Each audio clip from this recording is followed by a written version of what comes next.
ખાતે ટ્રેન ઉથલાવવાનો પર્દાફાશ થયો છે। ટ્રેન ઉથલાવવા માટેનું કાવતરું રચવામાં આવ્યું હતું, જેનો પર્દાફાશ કરવામાં આવ્યો છે।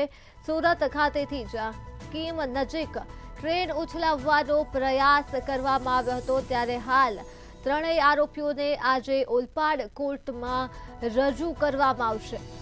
તો પોલીસ આરોપીઓને કોર્ટમાં રજૂ કરી આરોપીઓના રિમાન્ડની પણ કોર્ટમાં માંગણી કરશે અને રેલવે કર્મચારી જ આ કાવતરાનો મુખ્ય સૂત્રધાર નીકળ્યો હતો। સુભાષે કર્મચારીઓને સાથે રાખી ફિશ પ્લેટ અને પેડલોક ખોલી દીધા હતા, ત્યારે રેલવે વિભાગ એવોર્ડ આપે એ હેતુથી આ કાવતરું ઘડવામાં આવ્યું હતું। રેલવે કર્મચારી દ્વારા અને જિલ્લા પોલીસની ઊંડાણપૂર્વકની તપાસમાં આ રેલ કર્મચારીનો ભાંડો ફૂટ્યો હતો।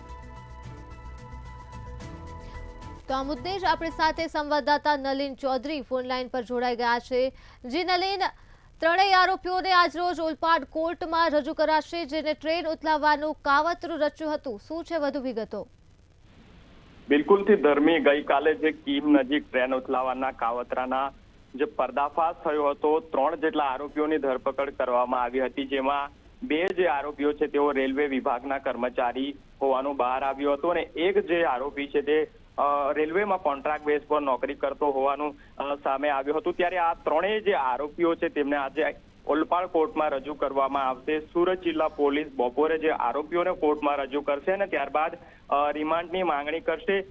રેલવે કર્મચારી જે સુભાષ પોદ્દાર છે તે જ કાવતરાનો જે મુખ્ય સૂત્રધાર નીકળ્યો હતો, ત્યારે સુભાષે જ પોતાના જ 2 કર્મચારીઓ સાથે રાખી જે ફિશ પ્લેટ અને પેડલોક ખોલી નાખ્યા હતા અને રેલવે વિભાગ એવોર્ડ આપે તે હેતુથી તેમણે જે સમગ્ર જે કાવતરું રચ્યો હતું, ત્યારે આજે આ ત્રણેય જે આરોપીઓ છે તેઓને ઓલપાડ કોર્ટ ખાતે રજૂ કરવામાં આવશે। જોકે સુરત જિલ્લા પોલીસની જે ઊંડાણપૂર્વક તપાસમાં મોબાઈલમાંથી જે ડિલીટ કરેલા વિડીયોઝ અને ફોટોઝ રિસાયકલ બિનમાંથી મળી આવ્યા હતા અને સમગ્ર જે ભાંડો છે તે તેઓનો ફૂટી ગયો હતો અને હાલ આ ત્રણેય જે આરોપીઓ છે તેઓને પોલીસ દ્વારા ધરપકડ કરવામાં આવી છે અને આજરોજ ઓલપાડ કોર્ટ ખાતે રજૂ કરવામાં આવશે। જી નલિન, તમામ વિગતો બદલ આભાર। તો સુરતથી માહિતી મળી છે, ટ્રેન ઉથલાવવાના કાવતરાનો પર્દાફાશ થયો છે।